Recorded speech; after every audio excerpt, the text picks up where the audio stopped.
இன்றைக்கி நம்ம வீடியோவில் தோசைக்காய் கருவாடு குழம்பு எப்படி பண்ணுறதுன்னு காமிக்கிறேங்க. இந்த கருவாடு சாப்பிட்றவங்க கண்டிப்பாக இந்த ரெசிபியை மிஸ் பண்ணாமல் ட்ரை பண்ணுங்கள். ரொம்ப ரொம்ப டேஸ்டியாக இருக்கும். ஹாய் ஃப்ரெண்ட்ஸ், என் பேர் Aadhya. Welcome to our channel Aadhya recipes and vlogs. இப்போ தான் முதல் தடவை நம்ம சேனலை பார்க்குறீங்களா? அப்போ கண்டிப்பாக சப்ஸ்கிரைப் பண்ணி வச்சுக்கோங்க. இனிமேல் லேட் பண்ணாமல் வீடியோக்குள்ளே போயிடலாங்க. இதுக்காக இந்த கருவாடு எடுத்துட்டேன். இது வந்து தெலுங்கில் சாவடாலு அப்படின்னு சொல்லுவாங்கங்க. இது வந்து உப்பு இல்லாத கருவாடு. இதை முதல்ல இந்த ஹெட் பார்ட்டை வந்து கட் பண்ணிவிடுங்க. இந்த டெயில் பார்ட் கட் பண்ணிவிட்டு சைட்ஸில் இந்த விங்ஸ் மாதிரி இருக்குல்ல, அது கூட ஒரு சிசரை எடுத்துகிட்டு கட் பண்ணிங்கன்னா ஈஸியாக வந்துடும். இப்போ மீடியம் சைஸ் பீசஸாக இதை வந்து கட் பண்ணிக்கினா போதுங்க. இப்போ இதெல்லாம் ஒரு பவுலில் ஆட் பண்ணிவிட்டு இதுலேயே சுட சுட தண்ணியை ஊற்றிக்கலாம். ஊற்றிட்டு ஒரே ஒரு நிமிஷம்தான் இந்த மாதிரி ஊற வச்சுக்கோங்க. நிறைய நேரம் விட்டிங்கன்னா இந்த கருவாடு வந்து உதிரி உதிரியாக ஆகிடுங்க. அதனால் ஒரே ஒரு நிமிஷம் இந்த மாதிரி ஊற வச்சுக்கிட்டு வீடியோவில் காமிக்கிற மாதிரி நல்லா க்ளீன் பண்ணிக்கணும். க்ளீன் பண்ணிவிட்டு ஒரு வாட்டி இதெல்லாம் எடுத்துகிட்டு இன்னொரு பிளேட்டில் மாற்றிக்கலாங்க. இந்த தண்ணியை கூட்டிட்டு திருப்பியும் ஒரு நார்மல் வாட்டரை கொஞ்சம் ஊற்றிக்கின்னு இந்த மாதிரி 2-3 வாட்டி நல்லா வாஷ் பண்ணிக்கினீங்கன்னா வெள்ளேர்னு நல்லா க்ளீனாக ஆகிடுங்க. பார்த்தீங்களா? இது பக்கத்தில் இருக்கட்டும். இப்போ இங்கே காமிக்கிற தோசைக்காய், ஒரு 2 தக்காளி, ஒரு பெரிய வெங்காயத்தை கட் பண்ணி வச்சுக்கோங்க.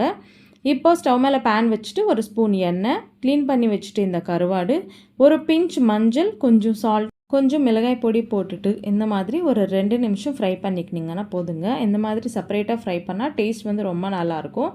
இது பக்கத்தில் இருக்கட்டும். இப்போ ஸ்டவ் மேலே கடாயை வச்சுட்டு 4 ஸ்பூன் எண்ணெயை சேர்த்துக்கலாம். எண்ணெய் நல்லா சூடான பிறகு கருவேப்பிலை, கட் பண்ணி வச்சுட்டு 2 பச்சை மிளகா, ஒரு பெரிய வெங்காயம் பீசஸை இந்த மாதிரி சேர்த்துக்கிட்டு நல்லா மிக்ஸ் பண்ணிவிட்டு இதெல்லாம் சாஃப்டாக குக் ஆகிற வரைக்கும் மூடியை வச்சுட்டு நல்லா வேக விடுங்க. இப்போ மூடியை எடுத்துகிட்டு கட் பண்ணி வச்சுட்டு இந்த தோசைக்காய் பீசஸை கூட போட்டுக்கலாங்க.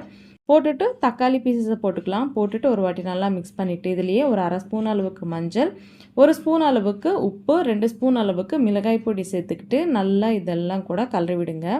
கலரிட்டு மூடியை வச்சுட்டு இதெல்லாம் நல்லா கிரேவி கன்சிஸ்டன்சியாக வர வரைக்கும் மீடியம் ஃப்ளேம்லேயே நல்லா வேக விடுங்க.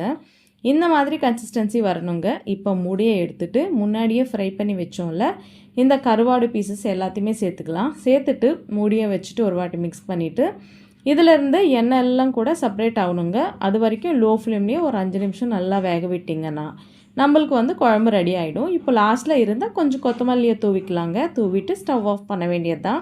அவ்வளோதாங்க. ரொம்ப ரொம்ப டேஸ்டியாக இருக்கிற தோசைக்காய் கருவாடு குழம்பு ரெடி ஆயிடுச்சு. நீங்களும் கண்டிப்பாக இந்த ரெசிபியை ட்ரை பண்ணிவிட்டு உங்களுக்கு எப்படி இருந்தது எனக்கு கமெண்ட்டில் சொல்லுங்கள்.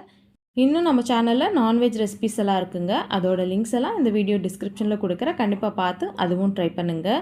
இந்த வீடியோ உங்களுக்கு பிடிச்சிருக்குன்னு நம்புகிறேன். பிடிச்சா கண்டிப்பாக லைக் பண்ணுங்கள். உங்கள் ஃப்ரெண்ட்ஸ் அண்ட் ஃபேமிலி கூட ஷேர் பண்ணுங்கள். இந்த மாதிரி நிறைய இன்ட்ரெஸ்டிங்கான ரெசிபிஸ் எல்லாம் பார்க்கணுன்னா நம்ம சேனலை சப்ஸ்கிரைப் பண்ணிக்கோங்க. இன்னொரு இன்ட்ரெஸ்டிங்கான ரெசிபியுடன் உங்களை சந்திக்கிறேன். அது வரைக்கும் சைனிங் ஆஃப் உங்கள் ஆத்யா. Bye bye.